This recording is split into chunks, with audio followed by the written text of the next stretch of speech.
1981 Palluruthy STPB സ്കൂളിൻ്റെ silver jubilee ആഘോഷം നടക്കും. കലാനിലയത്തിൻ്റെ വലിയ ടെൻറ്റ് കെട്ടിക്കൊണ്ട് അവിടെ പരിപാടി നടക്കുമ്പോൾ 2 പേര് ചേർന്നുള്ള മിമിക്രി അവിടെ നടക്കും. അന്ന് ഒരു പയ്യനായിട്ടിരുന്ന് ഞാനത് കാണുകയാണ്.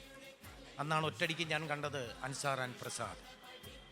അനുകരണ കലയിലെ ഏറ്റവും വലിയ സ്വാഭാവികമായ വ്യക്തിമുദ്ര പതിപ്പിച്ച അൻസാർ ഖായുടെ അനുകരണവും പ്രസാദ് ഏട്ടൻ്റെ ട്രെയിലറും അതുപോലെ തന്നെ ലാലേട്ടനും സിദ്ദിഖിക്കയും അവതരിപ്പിക്കുന്ന യന്ത്രമനുഷ്യനും കൈനോട്ടവും ഒക്കെ ഞാൻ അവിടെ ഇരുന്ന് കാണുകയാണ്. അങ്ങനെ ഒറ്റ നോട്ടത്തിൽ 2 പേരെ ഒരുമിച്ച് കണ്ടു. അതിനിടയ്ക്ക് കലാഭവൻ റഹ്മാനിക്കനെ കണ്ടു, സൈനുദ്ദീൻ ഖാനെ കണ്ടു. അതിനുശേഷം 2 പേര് ചേർന്നുള്ള മിമിക്രി പിന്നെ രൂപം കൊള്ളുന്നത് ഒരു മിമിക്സ് പരേഡായിട്ട് നിന്നുകൊണ്ടാണ് കാണുന്നത്. ഇവരന്ന് ആ പരിപാടി തുടങ്ങിയില്ലായിരുന്നെങ്കിൽ എത്ര പേര് വാർക്കപ്പണിക്ക് പോയേനെ, എത്ര പേര് മേസരിപ്പണിക്ക് പോയേനെ, എത്ര പേര് വേറെ എന്തെല്ലാം പണിക്ക് പോയേനെ.